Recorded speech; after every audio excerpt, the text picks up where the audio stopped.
علما ویل چې اختر دی په هغه ورځ زموږ اختر دی، که هغې ویل چې روژه ده په هغه ورځ زموږ روژه ده. په هر عمل کې موږ د دې علماو تابع یو. زموږ خو نن یو مرض دی چې د روژې میاشته راسي بیا د عوام خلک ګرد ملایان سي، بیا د روژې په مسله در هر چا سر خلاصېږي. کله وایي نن میوه وخوړله، کله وایي دوی مې وخوړله. لکه عام دین، د عام دین مسلې سړی علماو ته ورپرېږدي.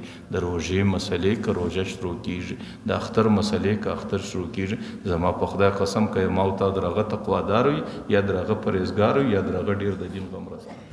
سړی بې ځایه نفرت، بې ځایه عناد، بې ځایه غلطه وینا، بې ځایه پر چا باندې بهتان ویل او بې ځایه غیبتونه کول، دا د سړي زندګي تباه کوي.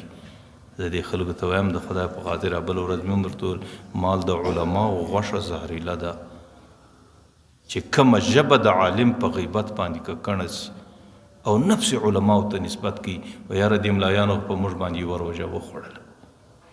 پیغمبر علیه صلات وسلام څو زمانه روژې نیولي دي، په هغې کې 2 کاله پرانیولي دي. وایي ملایانو په موږ باندې روژه وخوړله، او دا دومره غټ بهتان دی، دا دومره غټ غیبت دی، او دا دومره لویه افترا پر علماو باندې تړل دي چې د دې درک به تا ته بیا وروسته ولګېږي چې ملایانو په تا څنګه روژه وخوړه. کله د علماو د طرف اعلان وسو چې روژه ده، زما روژه ده، که دوی په ما خوړلې او سزا به الله دوی ته ورکوي. زه ولې خپله زندګي د دوی په غیبت باندې تباه کړم؟ او چې کله دوی وویل چې سبا اختر دی، په هغه ورځ موږ اختر دی، چې کله دوی وویل چې سبا روژه ده، په هغه ورځ موږ روژه ده.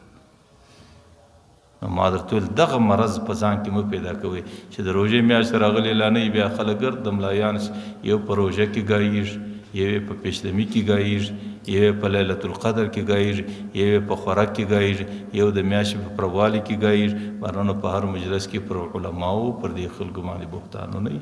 دا ستړی یو روژه نیول دي، دا جلا مسله ده. یو روژه د خدای در دربار رسول دي، دا جلا مسله ده.